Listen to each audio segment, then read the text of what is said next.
halkan caawa waxaan isugu nimi laba qodob. qodobka koowaad waxa weeye inaynu xusno maalinta qarannimada Soomaaliland oo ah 18 May oo ku beegan sanad guurada 11aad markii aynu Soomaaliya kala soo noqonay madaxbannaanideena. magaalada Burco 1991 5 May waxaa ku kulmay 17 madax dhaqameed oo matalaya Jamhuuriyadda Soomaaliland. 17 ka madax dhaqameed waxay ku heshiiyeen 6 qodob oo dan u ah reer Soomaaliland.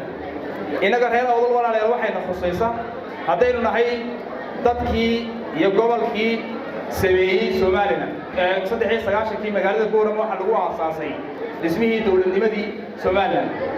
markii jabhadaha laga soo noqday jabhadii labada sano talisay mooyaane dawladnimada Soomaaliland waxay ka bilaabantay magaalada Boorama. inaga reer awdal waxayna saareen mas'uuliyad gobolada kale aan saarnay. mas'uuliyadaas waxay tahay inaynu difaacno Soomaaliland aynu sameynay, inaynu ka difaacno cid walba oo hagardaamo ku wada. walaalayaal reer Boorama calanka Soomaaliland bay sameeyeen, heesta calankay leeyihiin, wargeyskii horeeyay Soomaaliland Boorama lagu sameeyay,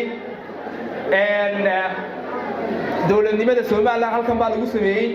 waxaynu ahay dadkii ugu horeeyay ee u gurmada markay isleynayeen dadka walaalaheena reer Soomaaliland. waxayna saaran mas'uuliyad ka duwan gobolada kale. mas'uuliyadaas maxay tahay? inaynu dimuqraadiyaddii aynu Boorama ku dhisnay inaynu difaacno.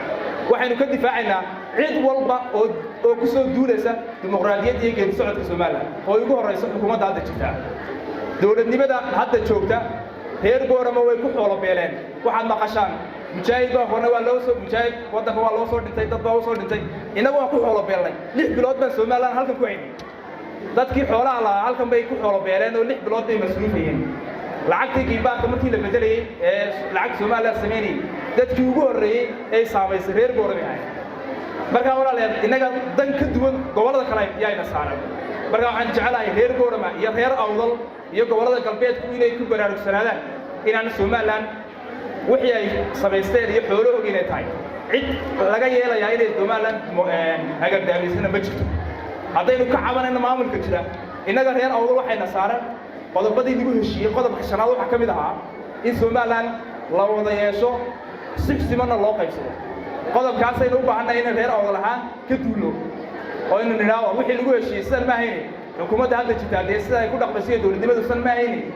waxa loo baahan yahay sidii lagu heshiiyay lagu soo noqdo wayna ahayn in dee Boorama tuugii la sheegay inay dib u soo noqdo. qodobka labaad oo halkan la isugu waxa weeye xisbiyada mucaaradka waxay doonayaan dalkan sidii madaxweynaha loogu wareejiyay inuu isna ku wareejiyo. Soomaaliland maalintii doorashada 2017 November la galay madaxweynaha si wanaagsan baa loo doortay. waa loo codeeyay. waxa madaxweynuhu xigeenkii fadhiyay iyo xisbigii ducude si wanaagsan baa u aqbaleen oo meeyay. madaxweyne ma noqdeen haddaan xisbiyada mucaaradku aqbal lahayn. maanta laga yeeli maayo madaxweynaha. shalay toole si sharaf la loogu aqbalay in maanta uu hagardaamiye ku sameeyo geedi socodka Soomaaliland lagama aqbalayo.